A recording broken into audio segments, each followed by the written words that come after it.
Joining us now, Washington Post national reporter covering abortion, Caroline Kitchener, and NBC News senior politics reporter, Matt Dixon. So you guys have both done a lot of reporting on what's happening down in Florida. Matt, I'm going to start with you. This ruling, talk to me about the political underpinnings of it.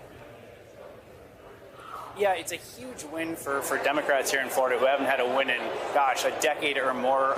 The Biden campaign released a memo yesterday, first given to NBC News, that sort of said they're going to build their Florida strategy around the issue of abortion and really tying it to yesterday's two-part rulings. And so Democrats are really hoping this is going to sort of put Florida as a battleground state again. It hasn't been in a little while, probably a couple election cycles. It's yet to see how that's going to play out because Florida has gone very, very red. But Democrats, for the first time in a while, seem to really think they have some momentum. And this has been an issue that's been very good for them in the past when it's been on the ballot. Talk to me about the memo that's circulating within the Biden campaign about how to go about this.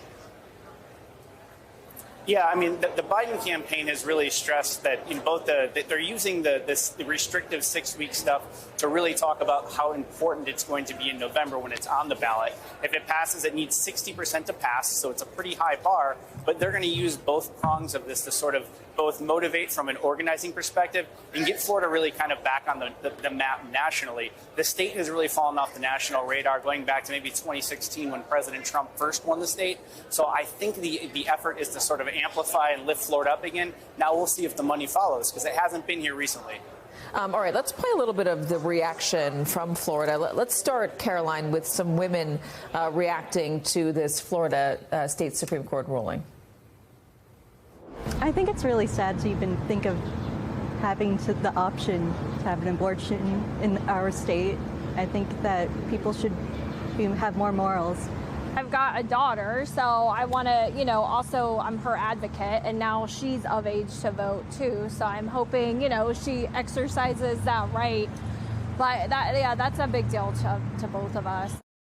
So, Caroline, Democrats want voters to go to the polls in November to vote for this ballot initiative. And while they're there, they're hoping that they're also going to vote for the Democrats that are on the ballot, both President Biden and the Senate candidate, Debbie Murkowski. Let me ask you about the other side of this ruling, the ruling that says that getting an abortion is not a constitutional right because it doesn't fall under the constitutional right to privacy. How did the court fall on that?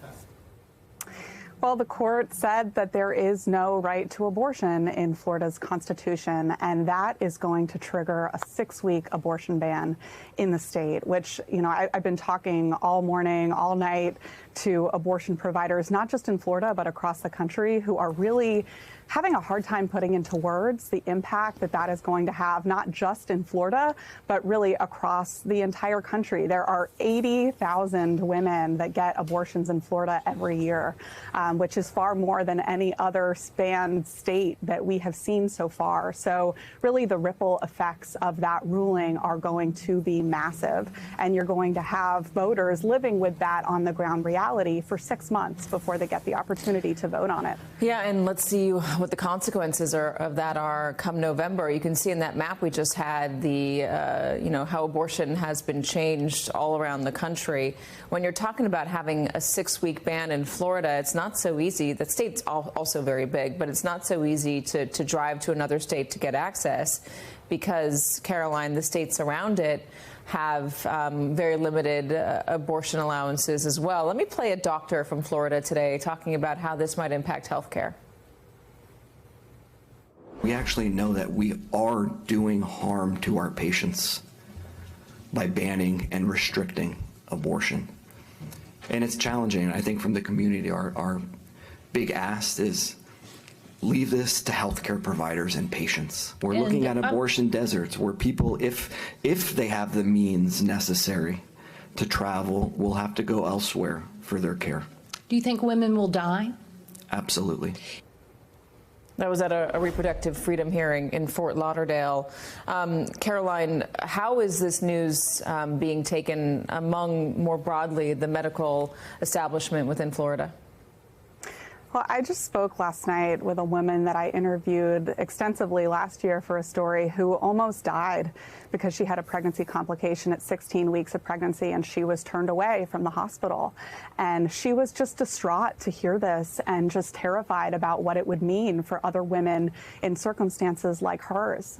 She said to me, I asked her if she had a message for women in Florida right now who are pregnant and, feel like they need an abortion for a pregnancy complication after that 6-week mark. And she said, run to another state. That was her message. Again, the closest clinic where abortion will now be legal after the 6-week mark for someone living in the southern part of Florida will be a 14-hour drive away in Charlotte. This is from your reporting.